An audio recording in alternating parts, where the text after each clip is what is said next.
Start whenever you like, guys. So I'm Lisa Hilli, and I'm Eddy Carrol. Welcome. Thank you for coming. yeah, thanks for coming. We're just going to be really informal and probably come to a few enlightenments while we're talking to each other. It's a bunch of you, so feel free to join in the conversation as we tell you about our practices. I'm just going to start by saying how Lisa and I originally met, and then let Lisa talk about her practice, and then quickly whip through mine, and we'll talk about our project that we're doing together. So I was invited to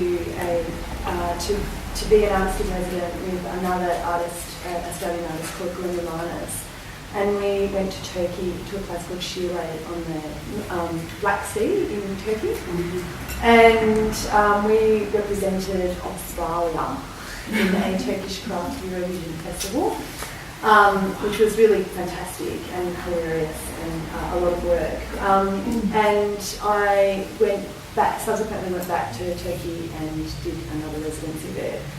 And while on my way there, they rang me and asked me if I would like to invite another Australian artist to come and be a part of the festival again, which I wasn't actually planning to go to, but they re-invited me to go to the festival and re-invited me to invite somebody. And I particularly asked for an Indigenous artist, and when I was there with Glenn, we were sort of both talking about, with lots of people, where Australian art and craft sits in the Asia Pacific.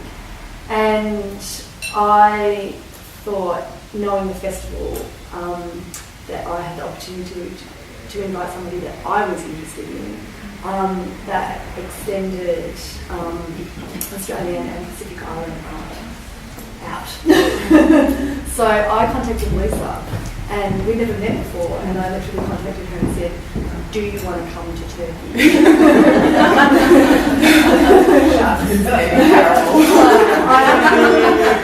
Do you want to come to Turkey? I have nothing to do with it, but here's the information. And she had been, laying in bed at night going, someone please invite me to Turkey. Yeah, that's true.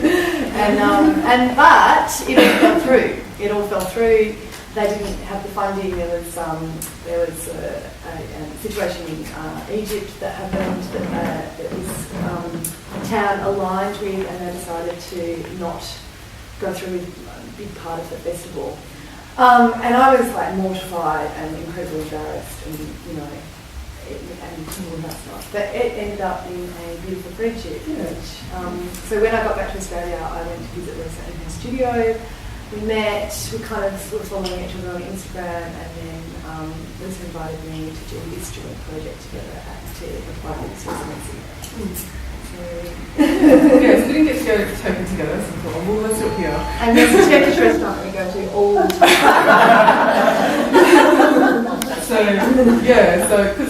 it was just a really kind of a mutual sort of friendship relationship meeting. We sort of thought, there's something here, we need to just work together and see what happens. And so we'll talk about that a little bit later on.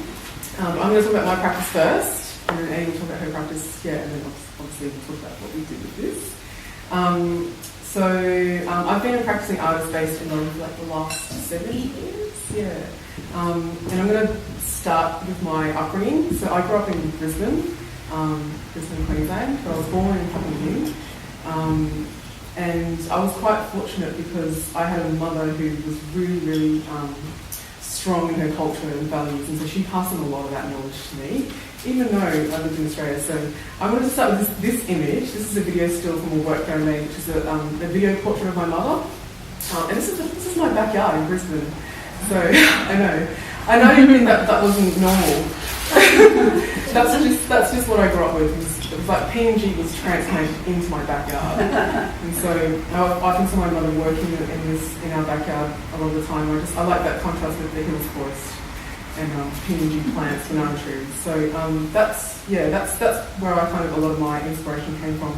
It was from my mum, my cultural upbringing, what I learnt here in Australia, even though I didn't grow up in Papua New Guinea, still is a really major kind of component of my practice. So my foundation is in photography and video, and I use photography and video to kind of document ideas, processes, practices, and then I develop the ideas from there, and they've taken on forms of sculptures, tactile objects, and also dealt in hybrid video animation. So I kind of use a lot of different medias to just communicate an idea, and I prefer to find the best medium that articulates that idea the most strongly. So I do have a quite diverse practice, but foundation is media, photography and video. So from this work, I developed this artwork, which is called Just Like Home. So it's a video and sculpture installation. It was developed and presented for the Next Wave Festival in 2008. And if you can't tell what they are, they're banana trees. So this is based on the video that you can see in the little retro 80s TV there is a video of my mum doing a traditional cooking practice to my cultural group in Papua New Guinea in our suburban backyard, which you just saw before. So a lot of that stuff took place in our backyard. Everything happens outdoors. So I'll just give you a quick little snippet of Papua New Guinea culture, like my particular cultural group. So I'm from the Tole people. We're one of like hundreds of cultural groups in Papua New Guinea. Papua New Guinea is a nation of 7 million people, and we speak over 700 languages. We're really, really, really diverse. And so this cooking practice is very significant to my cultural group. And so this work was just to talk about, just show how you can adapt culture. The practice of this cooking involves lots and lots of banana leaves, but because my mum just had access to them, she used tinfoil, hence why I made tinfoil banana trees. This ended up going on a tour in 2010 around Australia, where my mother and I actually cooked as well. We got the public to participate with us with the process of cooking our traditional cooking. It was demonstrated, but it was also participatory. We didn't want people to be passive. We want people to be part of the culture, because that's how culture continues being part of it. So that's us in Adelaide. We went to Darwin. It was awesome because we just basically got to, eat our way around Australia. We didn't pay for it. But a very special part of that tour was going to Arnhem Land, and we went to Alco Island, Galawinki. And there's an arts and crafts organisation over there, fibre-based artists. So we did a cultural exchange with some master weavers, and that was quite a significant moment for me in my practice. So we taught them our traditional Papua New Guinean cooking, and they taught us weaving. So we got to go with the women out into the land. They showed us how they harvest the pandanus, how they dye it. So it was a really, really beautiful exchange, and there was a lot of similarities between Indigenous Australian culture and Papua New Guinean culture. I don't know if you guys are aware of billums. The same stitch of billums, string bags that Papua New Guinea weave, the exact same dilly bags from the top end of Australia. So there was a lot of crossovers. We didn't want to leave. We were there for 4 days. That whole process of cultural exchange became like a really, really interesting component for me in my practice, and it's something that I continue today. So my practice took a big shift from like media-based into textile, tactile. And it was around the same time where I met Marianne Talia-Powell, which is that's her there, and we formed the Pacific Women's Weaving Circle. So all this kind of happened around the same time. The Pacific Women's Weaving Circle is it's a space for women to share and connect and continue the practice of weaving. So actually, before I delve into this, I'm just going to give you like another aspect of my practice. I have like 3 components of my practice. I have my individual practice, then I have like a collaborative side, and then I also have my research. So I use all those 3, and they all feed into each other, and they all overlap. So I'm just going to talk about the collaborative side now, which is with the Pacific Women's Weaving Circle.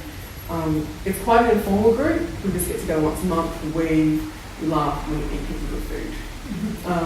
And we pass on cultural knowledge and weaving techniques that which are really important to us. So it's a space to share, not just community or cultural values, but just a space for us to just feel comfortable and just be who we are.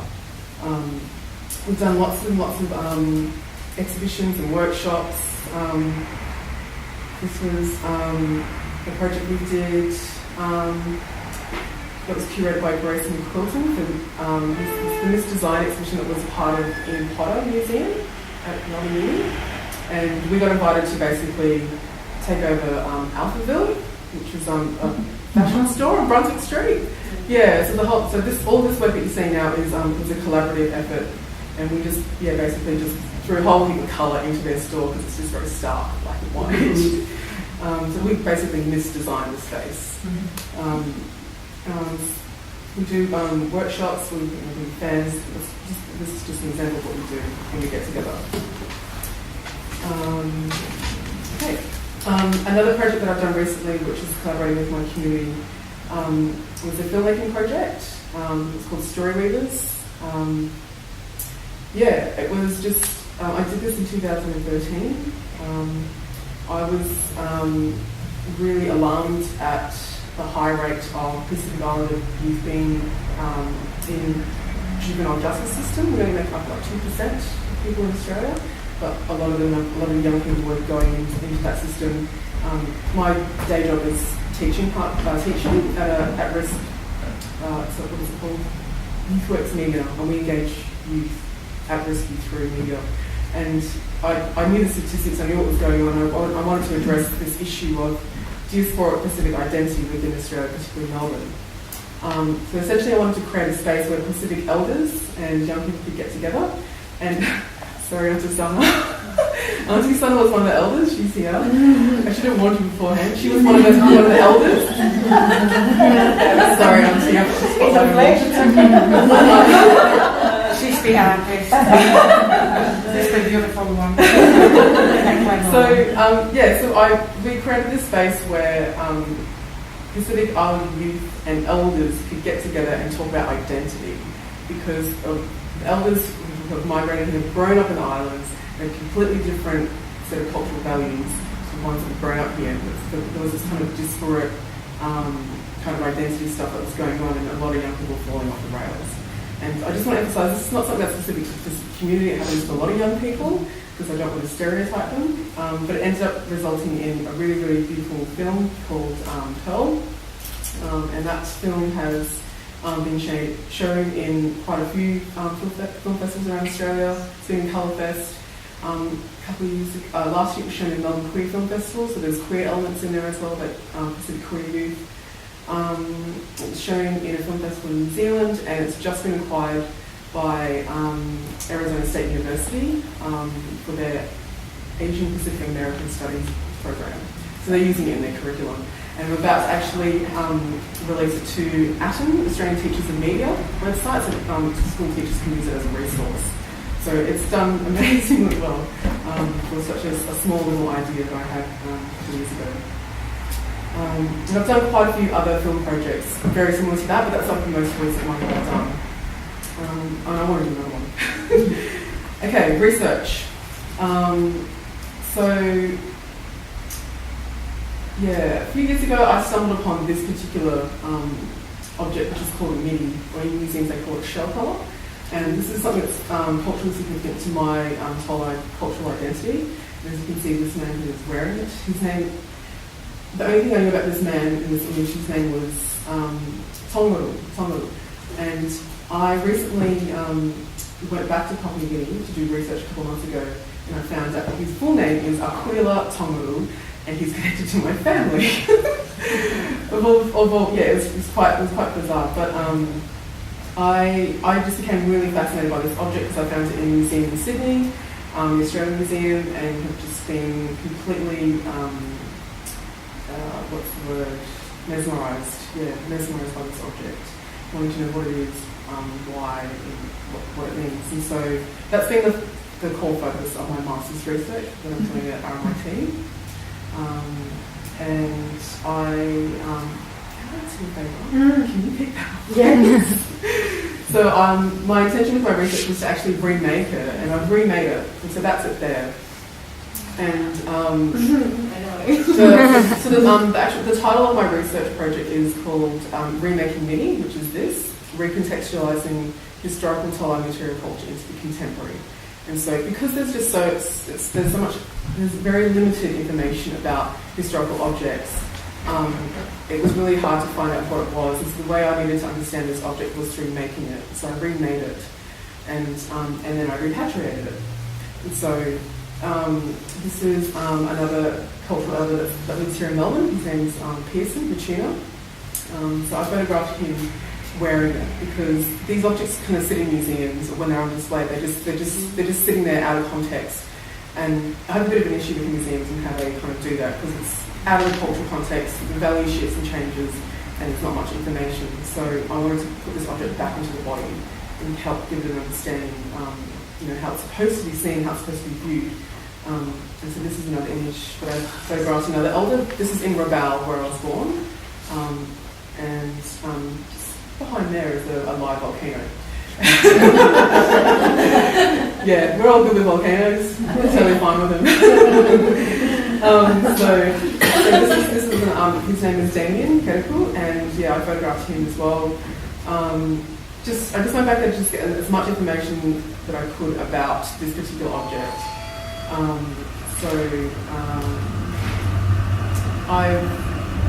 Now that I've made this object, I actually made this is my own interpretation, my own sort of artistic response to it.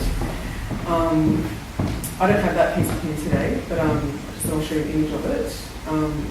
So with this work, I'm referencing my own clan identity, which has a totem of these particular leaves, which are from the croton plant. I don't know if any of you know plants, but they're quite bright, vivid plant. They grow in the tropics. And I've used these are pieces of paper or card, like the swing tabs that you would see in museums. Hanging, yes, it's the same design. I'm referencing the design.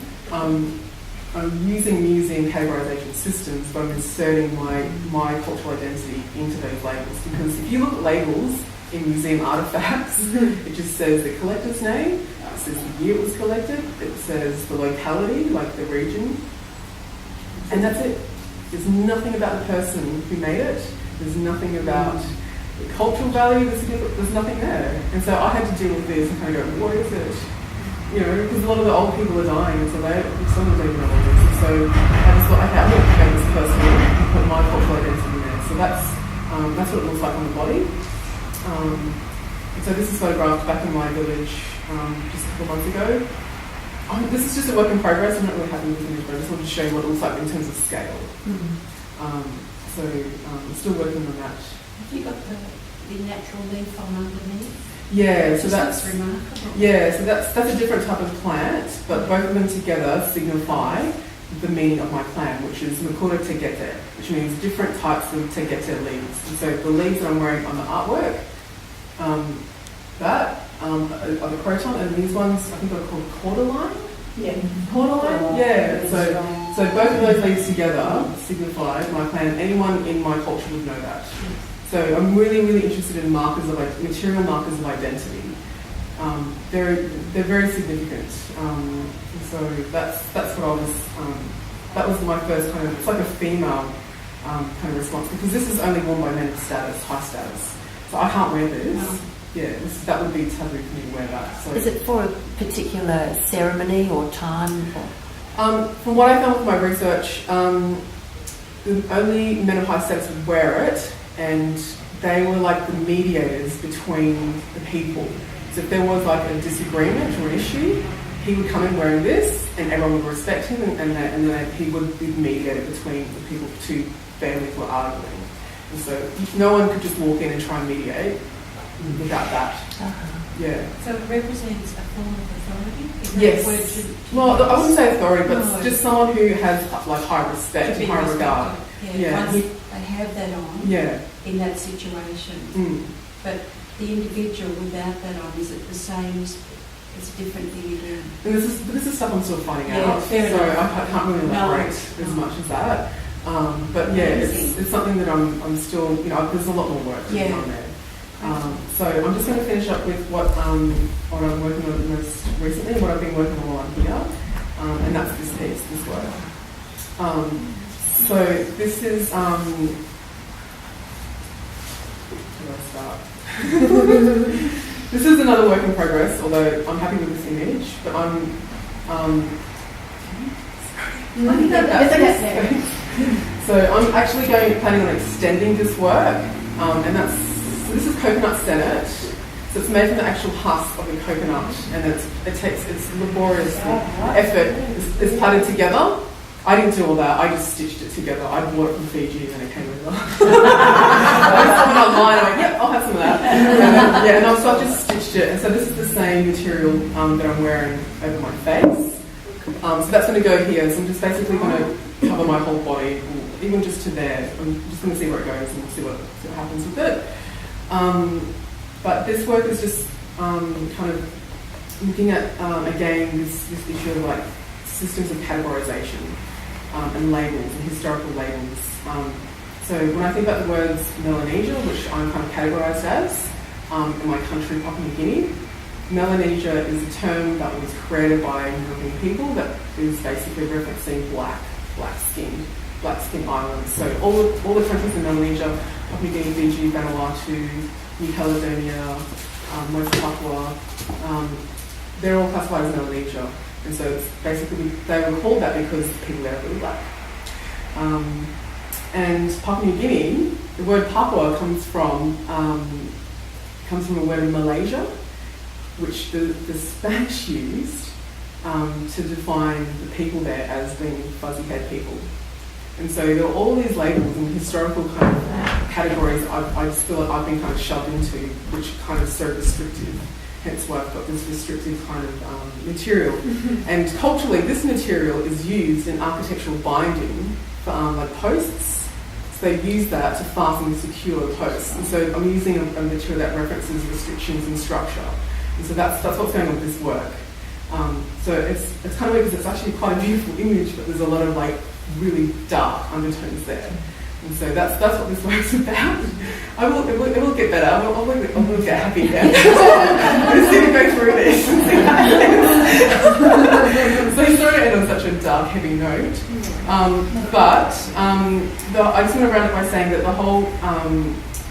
the way I view my practice is about acquiring and practicing knowledge about my culture, about my history, and I see art as a way where I can just continue practicing my culture, even if it's not in the most traditional form. It's still practicing it, and that's how I use art where I live here in Australia. Yeah. So thank you.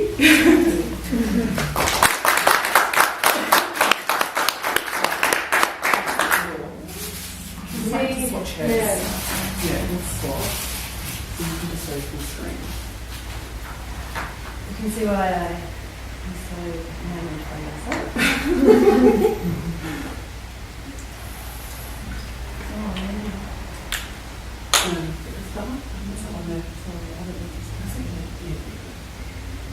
Oh, no. Yeah, it's alright. So it's all good. Okay, great. Unless do I just go down? I think arrow down. No.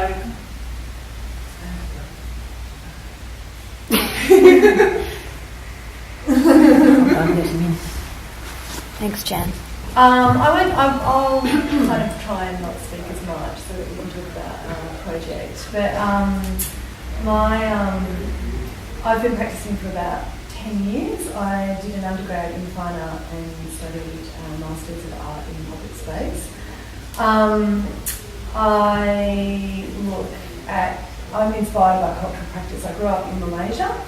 And I travelled around Southeastern Asia as a kid, and then when I was a teenager, I was desperate. I was in Australia, and I was desperate to get out of Australia and back into the world, because I felt very isolated here after my experiences growing up in other countries. And so I didn't go to art school straight away. I went to art school when I was 29, and the time before that, did a whole lot of travelling and learning with my hands. So the reason that I went to art school in the first place is because I feel incredibly failed by spoken language, and that it's visual language and the language of the material and emotional resonance that I need to use to express myself. And so when I was listening to your talk, I mean, there's so many things that resonate. It's really about, you're figuring things out by making. So the whole reason about being here and energy of being here is in that making process that's more dominant, I suppose. So I'll just kind of flip through my studio and the other thing is that when I was travelling, the things that were given equal weight were, I was really obsessed with going to all the museums and the galleries that I could possibly go to, and I was working in villages in sustainability and learning how to do things by hand, and I just felt there was this incredible disparity between, what was deemed as, a fine art object in a museum and then what was happening with cultural practice, and I just couldn't see the difference, why those two weren't combined, why they weren't brought together more often. So the first kind of project that I worked on in order to heal myself after experiencing quite a bit of adversity was an Inuit myth called Skeleton Woman. And it was through working with that myth and elements of the myth that I could heal myself, and then there was no other way other than using that myth that I was able to get to that healing. So, it was a really important start for me, I guess, after I'd broken away from the sort of aesthetic of art school to then just go into what felt really right and using all of those, the cultural theories and the information, and then just returning to just making actually. And then my art practice, by way of my practice, I do show. I'm not necessarily interested in being a commercial artist and showing in commercial galleries, but I do show in galleries. But I find it much more interesting to do things like artist residencies. So I've done quite a few artist residencies in Australia and around the world. So this is, I actually also did a talk just on Tuesday, and this is, I don't want to rehash that talk, but these are some of the pieces that I work. So I make everything by hand, the craft and the concept are given equal weight, and part of when I was in my 20s, I lived in Crete and travelled to Turkey, and I was really fixated with Mesopotamian history. And so when I went back to Turkey, I went back to the Syrian border and got, reinvigorated some of those things, and now I'm working with those concepts again. I also work and do research on the Thai-Burma border, and some of that will come up, but this is some of the kind of my past projects of getting to where, just deconstructing language and then getting to where I am now, working with Lisa. I worked in China as part of my master's. I was able to take 2 trips to China, and one of them was following the floating migration from central China into Xi'an, and I felt, I thought it was kind of ridiculous to, as this like middle class white woman, to be, even commenting on what single women in China were forced to do in terms of labour. I thought I just did not know how to respond. I was there as an artist researcher to respond to that situation, and so I made this sleeping bag out of maps of China and tried to respond as honestly as I could to taking the journey myself, but by no means did I feel like I could respond to such an incredible situation. And I did a residency at the NGV with a group of women called Flores, and prior to that I spent a lot of time working in the botanical gardens, and I befriended these cockatoos, and they sort of gave me these confidence of the way that they were in the world, in the trees, and playing around me. They were really proud, and I felt like I needed to embody some of that energy, so I made this cockatoo heart, which was a little bit of a totem, I guess, for me in my early career. Where was that picture? I've seen that. Yeah. This Yanda Walter took this photograph. She's a projection artist, but that was at the NGV. Yeah. And then this is just here sewing, and just some of the pieces. And everything's made by hand. And I also collaborate a lot with other photographers and other artists and other communities. I'm just going to say, a friend of mine had a brain tumour, so I made her a brain, and she would forget, and she had her brain tumour removed. who she was. And I also, I shed my skin a lot after I had a breakup, and I shed my skin after that, and that was like another process. So, like what happens to me these days, is it the NGV? Yes, with Rowena. Yeah. That's right. Yeah, this is us celebrating.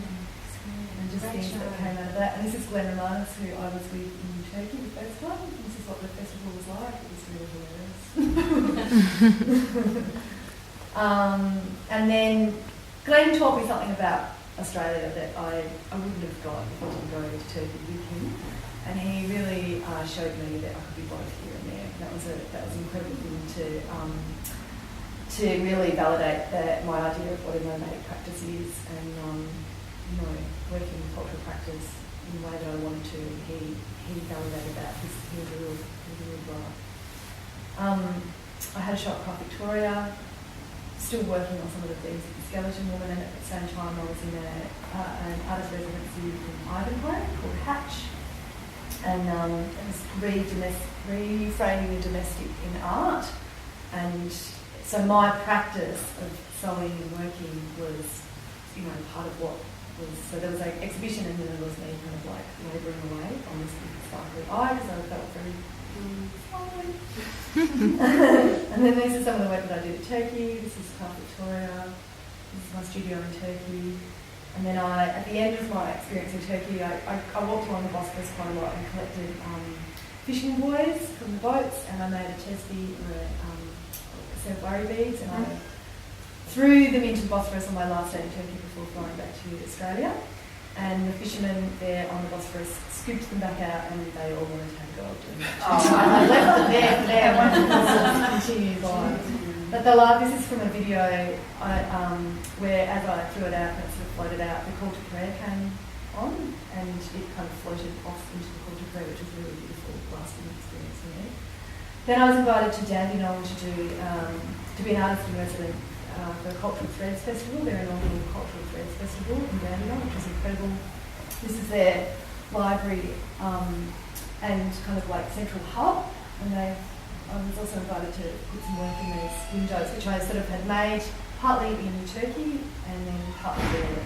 And then throughout that process, I also worked with a big group that all have refugee status in Dandenong, in Victoria, and we worked on a piece together, and I had worked in some of the places where some of those women had come from, so I was really strengthened and grateful to have worked with that group of women.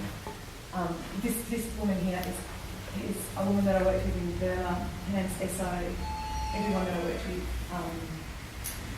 had come from Burma and lived in the camps in the refugee camps in Thailand, and she was incredible. She became a lawyer, not because she wanted to be a lawyer, but because she wanted to teach her people the law in order to, move through the situation that they were in. And every time I see a picture of her or have anything to do with her, I feel so much stronger in the world. And so I was really nervous at my talk on Tuesday, and I saw her and I felt a whole lot better. And my response to being with her was making a crown, which is based on the same type of headpiece that she would wear. And then I also, this is some of the work that I made when I decided to become sovereign to myself as an artist in the world, as a woman in the world, actually. This is the testy in the streets of Carney. And I was really, one of the things of living in Istanbul was just having, continual access to all of the mosques and the calligraphy, which I then tried to kind of work with. This is quite random. This is a piece that I did for the City of Melbourne Laneways Commission in 2008 when I was doing my master's. So this is kind of a big collaboration piece that I did. And, it was also a piece where I decided I didn't want to be a public artist in a certain way where I was making these structures. I wanted to work in a much more community way. And these are the pieces that I'm collaborating with at the moment with a random photographer. So I make the artwork and we all work on an image together. So these are just examples of been having Yeah, one. we've been we're becoming aware. It's not that I'm working anymore. Yeah. And I really, I put this in, to really talk about the lack of ego that's involved in being at the Australian Tapestry Workshop, because, everybody works on pieces together and it's another person's artwork, and it's just something so incredibly energetically and encouraging about being in that space where that's happening. I feel personally that I feel very validated and buoyed by that particular method. When Ali came and took some photos because he likes to be involved. This is my bikini when I returned back to Australia, and it was a bikini of protection for the people that were on Manus Island. And then that's me. And then this is my sort of mantra of when I was studying. I was really buoyed by the artist Joseph Beuys, and I really discovered social sculpture, and this recipe here helped me, so I'll pass it on because we're a group of people who like to cook. Here's a recipe. Oh, do you want to do this? Yeah, no, I was just going to add on to what you just said about being in the tapestry workshop, and I think that whole process that happens here about interpreting or interpretation of a painting or work that gets woven into a loom. I think both Eddy and I kind of do that in our practices. Like we're both interpreting different cultures and different materials and objects, and I think that interpretation is really, really a key aspect of the energy that we've kind of gotten from here. And so that was pretty exciting for us when we first walked in. We were just like, charged. We was like, oh my god, what are you doing? We came in and the book Andrew was being woven. Actually, it was just right near the veil. The veil had just been put on, and I honestly I almost cried. It was the most incredible thing. Yeah. But I did take a photo of Lisa in front of that because it just totally, it was just like, oh my god, amazing. Yeah, it kind of appears quite calm and serene, but like I think it's an incredible energy. Yeah, and that's something we kind of really picked up on, was just being charged by that. And it's an incredible place to work in. And we can't really stay forever. And we're at the back, we're sort of like trying to talk about, and like do whatever comes up for us, which is, quite personal as well. Really engaging in conversation, and then also trying to figure out what it is that we're doing, and then also kind of a bit fun. Not disturbed, there's all these other things that happen. So I guess the process for us while we've been here, because we've been here for 7 weeks now. We've just been working on our own individual practices at the back, and just having lots of really, really engaging conversations about the way we work, why we do things we do, but also just general life stuff as well. Yeah. And that's all been kind of and that's the beauty of making things with your hands, is all that stuff gets imbued while you're working on something. And we got to like the 5-week mark, at the point we were just like, okay, what are we going to do? And something just kind of happened. We just kind of, exploded. And we're like, okay, this is what we're going to do. So we had these initial ideas of what we want to do, but we kind of were like interested in the loom. And none of us know how to use this. So we just kind of strung it up, kind of like, okay, let's see what we can do with it. And we just kind of allowed it to just happen organically from there. And so... Because we're dismantling the top of blanket as well. So. Yeah, it was just understanding what the process is of using a loom, and using this in-out kind of method, which is something that's quite similar to Pacific weaving techniques, the over and under, over under. So that was kind of something I naturally felt comfortable with as well. And we just both kind of worked on something week by week as we were here. So I think I'll just show what we've kind of done. So this is just something in progress that we've made. And it's going to continue. I have a bit of the moment is the outcome philosophy from doing residencies. Like, often you don't. This is what it's about, and then maybe some weeks after the residency, a piece of work will come.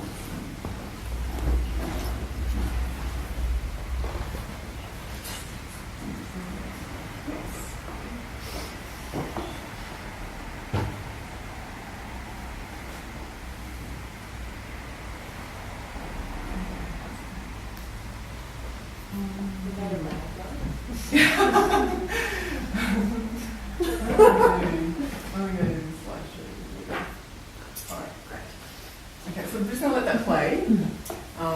That should just kind of fade in, fade out automatically.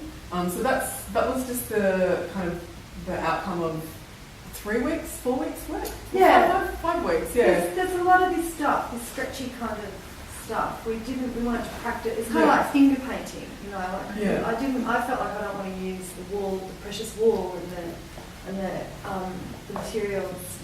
You know, like I wanted to, like, well, at least about to scrap this kind of material. And when I was first started, I was like, oh my god, it's like finger painting, and I felt that there was a kind of freedom to make a lot of mistakes and to not feel like I had to get it right. And I guess that's the same as well, like really teaching each other how to do this. Yeah, and I was really interested in what we could do, like beyond the loom, like beyond this actually the warp and the weft. That's what I was really interested in, because I don't really know how to use this, and I'm always interested in what can you do that's different? What can you do that's kind of unconventional? And so I thought Eddy had sort of she'd done most of the weaving up to that point, and then I just thought, oh, let's just wrap the structure of the loom, because nobody goes there. I haven't seen many other artists or weavers do that, so I thought let's actually look at the structure of it, and with my the years of animation background, I could see potential there for us doing something that utilise media, but then Eddy has this predominantly sort of textile-based practice, and so we unravelled. Yeah, we just unravelled it. Yeah, like let's just undo it and see what happens, because nobody sees that. You don't actually see a tapestry getting unwoven. It's always the making of it. So, and we just saw these amazing kind of patterns. We're like, oh my god, look at this, and just wanted to like capture that kind of process happening. And I guess there's a sort of, and then the concept of the unravelling started to, feed into our own philosophies, and then we started to kind of figure out what it is that we actually say through this process of making and then unmaking and then wrapping and then, finding something hilarious and then also adding, we're going to add an animation and print out an image. Yeah, so the two, well, at this stage, there's going to be, I think, 2 outcomes of what we do. So I'm going to take these images, I'll just pause it there, and potentially actually digitally write in the actual loom a word that comes from my language, which kind of references exchange. I've got a couple of words, I'm probably not going to pronounce them correctly, but I just got some words from one of the uncles in the community, and because I wanted a word that kind of symbolised trade or exchange, because that's essentially what we were doing. We were exchanging ideas, exchanging practice skills. Yeah. But it was also an exchange with the workshop, the tapestry workshop. Yeah. And it's been an exchange for a really long time as well. This exchange has been back and forth. And I always, everywhere I go, I always want to learn the language of where I am, just salutations. Yeah. So I was like, yeah. So and it's not just me. This is about learning about my culture as well, which is a whole part of my process for practicing artists. And so we've got 2 kind of phrases that kind of I think we're each going to use. One is called Papalum Vavaran, which means work together. And so I'm gonna this is what we're thinking. I'm gonna animate that word in the loom digitally. And then we've got another phrase which is Mawung Waragil, which means you give me something and I'll give you something back. And so we've found that those phrases were quite fitting for us, what we're doing. Which I'm going to sew into the image. So we're going to get a printed image of this actual still here, and Eddy's going to stitch into it. And so there'll be 2 kind of outcomes which both reflect our practices that we've worked on this together. So I'm pretty excited. Yeah. The outcome. Yeah. But I think that's the last frame, isn't it? Yeah. That's it. I feel like the little animation is represents how we talk to each other. Yeah. So we're kind of, and this we chose this image because it just kind of sums up the collaboration. We're both kind of half in the loom, exploring this new medium within the workshop space. Like ancient medium. Yeah, that's right. But we're also half out because we're individuals as well. So we're not completely immersed in it. But we're kind of joined by the materiality of it. So, yeah. That's it. That's the artist